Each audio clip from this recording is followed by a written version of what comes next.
2 जून 2023 शुक्रवार को करीबन 7 बजे के लगभग उड़ीसा के बालासोर में एक भयानक ट्रेन हादसा हुआ। इंडिया में पहली बार ऐसा हादसा हुआ जिसमें 3 ट्रेनें आपस में टकराई हैं। इन ट्रेनों में यात्रा कर रहे लोगों को इस बात का भी अंदाजा नहीं था कि जिन ट्रेनों में वे सफर कर रहे हैं वो उनका आखिरी सफर बन जाएगा। दोस्तों, कई बार सड़कों पर ऐसी तस्वीरें देखने को मिलती है जिसमें कई गाड़ियां एक दूसरे से टकराती हैं, लेकिन भारत में रेलवे ट्रैक पर एक साथ 3 अलग अलग गाड़ियां आपस में टकराई हो यह पहली बार हुआ है। और इस घटना का मंजर इतना खौफनाक था कि इसे देखकर बहुत सारे लोग जो जिंदा थे वो भी बेहोश हो गए। अब सवाल यह उठता है कि यह भयानक हादसा हुआ कैसे और गलती कहां पर हुई। तो देखिए, दुनिया में सबसे ज्यादा गवर्नमेंट जॉब में एम्प्लॉय है तो उसमें नंबर 1 पर आता है इंडियन रेलवे, जिनकी संख्या लाखों में है। और इंडियन रेलवे आज भी सबसे सस्ता और आसान ट्रैवल का जरिया माना जाता है। इसका टिकट इतना सस्ता रहता है कि इसे हर कोई अफोर्ड कर सकता है। भारत में इस वक्त 12,617 ट्रेन देश को एक दूसरे से जोड़ रही है और प्रतिदिन भारत में ट्रेन से सफर करने वाले लोगों की संख्या करीबन 2 करोड़ 30 लाख है, जो एक बहुत बड़ा आंकड़ा है। अगर हम किसी देश की आबादी के हिसाब से देखें तो ऑस्ट्रेलिया जैसा देश जिसकी आबादी 2.25 करोड़ है, इससे ज्यादा लोग तो भारत में ट्रेन से सफर करते हैं। अब बात आती है इस हादसे की।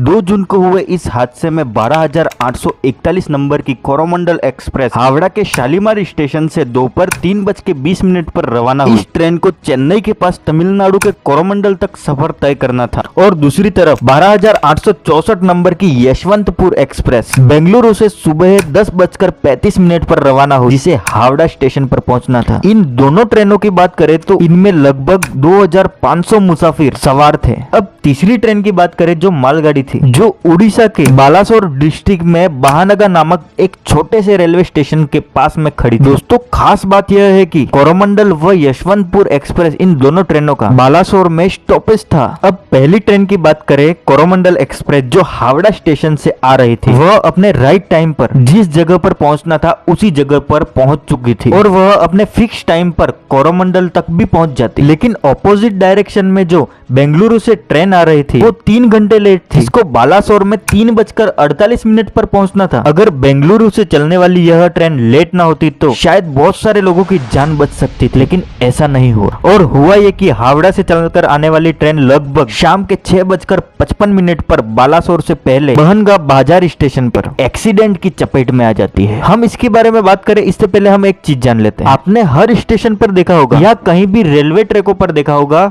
वहां पर 2 पटरियां होती हैं, अप एंड डाउन। लेकिन जब आप रेलवे स्टेशन के करीब पहुंच जाते हैं तब इन पटरियों की संख्या 3, 4 और कहीं बड़े रेलवे स्टेशनों के आसपास 8 भी हो जाती है। उसी प्रकार बानगा रेलवे स्टेशन पर 4 ट्रैक थे, 2 मेन लाइनें थी और 2 लूप लाइनें थी, जिससे ट्रैक बदले जा सके। अब यहीं पर होता है एक्सीडेंट और टाइम होता है शाम के लगभग 6:55। अब होता यह है कि हावड़ा के शालीमार से आने वाली कोरोमंडल एक्सप्रेस 130 किलोमीटर की रफ्तार से आती है, क्योंकि बहनगा स्टेशन बहुत छोटा था और छोटे स्टेशनों पर बहुत कम ही ट्रेनें रुकती है, इसलिए इस ट्रेन की स्पीड बहुत ज्यादा थी और एक ट्रैक पर मालगाड़ी खड़ी थी। अब इसी बीच कोरोमंडल एक्सप्रेस की 2 से 3 बोगियां रेल की पटरी से नीचे उतर जाती और उतरने के बाद मालगाड़ी पर चढ़ जाती है, और जिससे कोरोमंडल एक्सप्रेस की ट्रेन का बैलेंस बिगड़ जाता है और ट्रेन का इंजन जाकर मालगाड़ी से टकरा जाता है, दूसरे ट्रैक पर खड़ी थी। और इसी बीच ऑपोजिट साइड वाले ट्रैक पर सामने से एक ट्रेन आती है। दोस्तों, अब जो कोरोमंडल की बोगियां थी वो मालगाड़ी से टकराने के बाद तीसरे नंबर के ट्रैक पर गिर जाती है और इसी बीच तीसरे नंबर के ट्रैक पर यशवंतपुर एक्सप्रेस सुपर फास्ट आ जाती है, जिसकी स्पीड 120 किलोमीटर प्रति घंटे की। और ये ट्रेन जैसे ही उन बोगियों से टकराती है तो इस ट्रेन का बैलेंस बिगड़ जाता है और इसकी भी बोगियां ट्रैक से नीचे उतर जाती है। दोस्तों,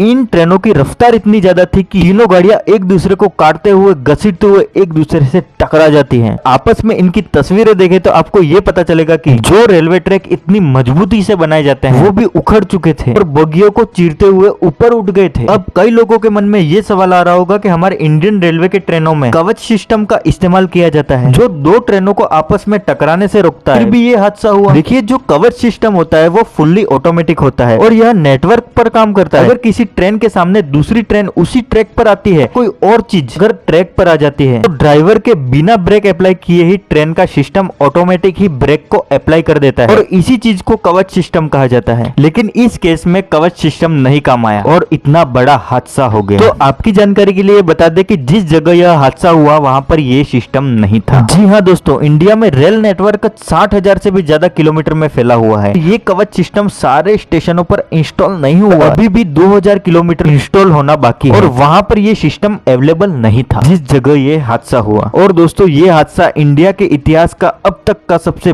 बड़ा और भयानक रेलवे एक्सीडेंट। दोस्तों, क्या कवच सिस्टम होता तो ये हादसा होने से टल सकता था? कमेंट में जरूर लिखें।